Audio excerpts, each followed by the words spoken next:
Manoloana ny resabe sy ireo fitarainana be loatra ataon'ny mpony eto Antananarivo renivohitra mahakasika ny fizarana ny sosialim-bahoaka sy ny tosika efamina avy amin'ny fitondram-panjakana.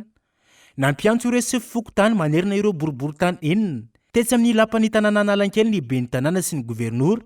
ary ny teo anivo ny ministera ny akitany tamin'ny ity androany ity. Nanome torohevitra sy ny fomba entina amin'ny fanatsarana ny fanaovana ny lisitra mba ireo izay tena sahirana tanteraka no nivoatra nandritra ny fivoriana tamin'ny ity androany ity.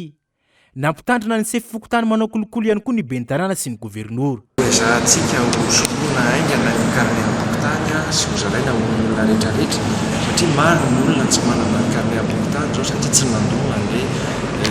zavatra tokony aloha tamin'ny fokotany ka izay no anjaraina ampitoviana ilay izy be loatra ity famoahana karne am-pokotany tsy hay tsara hoe tena izy tsy izy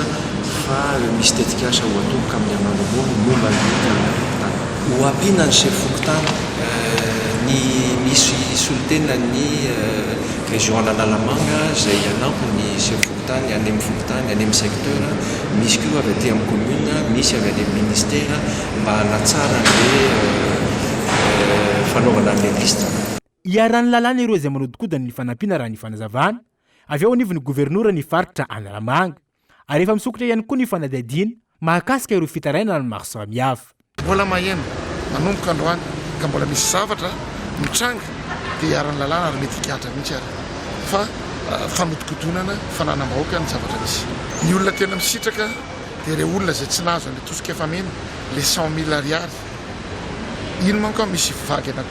misy indroma azo izy iny 100,000 ariary voalohany efa azo dia amin'izao fotoana izao misy 100,000 ariary faharoa. Indray dia ny critère ny nahazo an'iny dia ny fidy ny mpamatsy volana nametraka an'iny ary raha misy fitarainana ny olona hoe ty olona ity tsy tokony nahazo dia efa manao fanadihadiana zany ny fidy amin'izao fotoana izao sy ireo mpamatsy vola hoe tsy tokony mahazo dia tsy mahazo fa ilay olona zany raha tena tokony sitraka dia tsy maintsy mahazo an'iny atosika efamena le 100,000 ariary indroa iny dia ireo ihany zany tsy mahazo fa izay olona rehetrarehetra ka tokony sitraka n'le famamezana le vary amin'ny gony io dia mahazo daholo ny rehetrarehetra izay olona tokony mila an'izy io. Nanentana ny mponina eo anivon'ny fokotany ihany koa ny tompon'andraikitra isan-tsokajana mba hanatona avy hatrany eo anivon'ny commune na ireo chef district ary ny délégué ny boriboritany na ihany koa ny solovam-bahoaka raha misy tranga mampiahiahy mahakasika ny fizarana ny sosialim-bahoaka sy ny tosika efamena avy amin'ny fitondram-panjakana.